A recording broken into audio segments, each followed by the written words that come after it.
नमस्कार. संपूर्ण महाराष्ट्रातील लाडक्या बहिणींचं मी ओमकार आपल्या चॅनलवरती हार्दिक स्वागत करतो. लाडक्या बहिणींना खात्रीशीर माहिती देण्याचं काम आपल्या चॅनलवरती केलं जातं. संपूर्ण महाराष्ट्रामध्ये ई-KYC होत नाही आहे आणि ई-KYC पोर्टलवरती गेलो असता सध्या ट्रॅफिक जाम आहे. भरपूर ज्या लाडक्या बहिणी आहेत पोर्टलवरती OTP किंवा ई-KYC करण्याची प्रोसेस करत आहेत. यामुळे मध्यरात्री जागून सुद्धा लाडक्या बहिणींची ई-KYC झालेली नाही. आपल्याकडे अनेक लाडक्या बहिणी आहेत आपल्याकडे सांगत आहेत की अशा प्रकारचा ऑप्शन येत आहे. मध्यरात्री जागून सुद्धा 2 वाजता जागून सुद्धा ई-KYC केलेली आहे पण मात्र झालेली नाही. तर आपण अशा सर्व लाडक्या बहिणींना सांगू इच्छितो प्रतीक्षा करायची आहे, कारण का 2 महिन्यांचा कालावधी आहे. सुरुवातीला वेबसाईटवरती अनेक लाडक्या बहिणी एकत्र ई-KYC करत असल्यामुळे यासाठी विलंब होऊ शकतो. त्यामुळे तुमची ई-KYC होणार एवढं कन्फर्म आहे. आता संपूर्ण महाराष्ट्रातील लाडक्या बहिणींना सप्टेंबर महिन्याच्या हप्ते वितरणासंदर्भातली उत्कंठा लागलेली आहे. पण आता सप्टेंबर महिन्याचा जो हप्ता आहे तो आम्हाला ई-KYC झाल्यानंतर मिळणार की आमची अजून ई-KYC झालेली नाही तर यानंतर देखील मिळणार, अशा प्रकारचे अनेक प्रश्न निर्माण होत आहेत. कारण का ई-KYC तर करण्याचा प्रयत्न लाडक्या बहिणी करतच आहेत आणि याच्यामध्ये ज्या लाडक्या बहिणी आहेत ज्यांचे पती हयात नसतील किंवा वडील हयात नसतील यांचा प्रश्न देखील अद्याप सुटलेला नाही आहे. त्यामुळे संपूर्ण महाराष्ट्रातील एकंदरीत हा प्रश्न विचारात घेता शासनामार्फत तुर्तास सप्टेंबर महिन्याच्या हप्ते वितरणासाठी ही सूट दिली जाऊ शकते. कारण का 2 महिन्यांचा कालावधी आहे.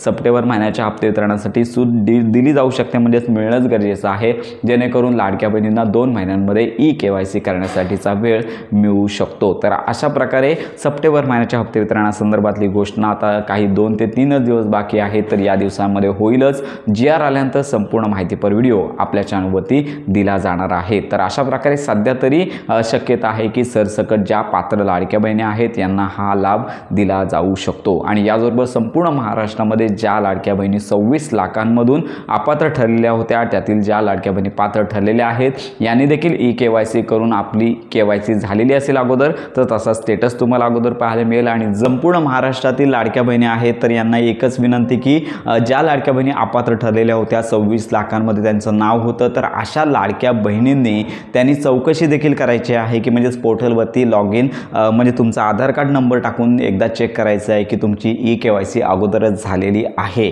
आणि असेल तर तसा मेसेज देखील तुम्हाला येईल. आणि जर ई-KYC झाली नसेल तर तुमचा अर्ज पुन्हा तुम्हाला ई-KYC करायची आहे. आणि जर तुमचं नाव अपात्रमध्ये असेल तर तुमचं नाव मुख्यमंत्री माझी लाडकी बहीण योजनेमध्ये नाही अशा प्रकारचा स्टेटस पाहायला मिळेल. तर अशा प्रकारे आत्ताची ही महत्त्वाची अपडेट सर्व लाडक्या बहिणींपर्यंत नक्की शेअर करा. अनेक लाडक्या बहिणींना ई-KYCचा प्रॉब्लेम होत आहे. हीच खरी स्थिती आहे.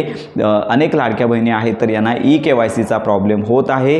हीच सद्यस्थिती आहे. लाडक्या बहिणींना प्रतीक्षा करायची आहे. लवकरच वेबसाईट प्रॉपर सुरळीत होईल, कारण का लाडक्या बहिणींची संख्या लाखांमध्ये कोटींमध्ये असल्यामुळे या सर्व्हरला तेवढी कॅपॅसिटी नसल्यामुळे हा प्रॉब्लेम होत आहे. तर अशा प्रकारे आत्ताची ही महत्त्वाची अपडेट संपूर्ण महाराष्ट्रातील लाडक्या बहिणींपर्यंत नक्की पोहोचवा.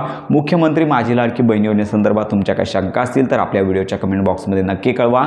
योजनासंदर्भात खात्रीशीर माहिती करता आपल्या मराठी अपडेट गुरु या यूट्यूब चॅनलच्या कनेक्टमध्ये राहा.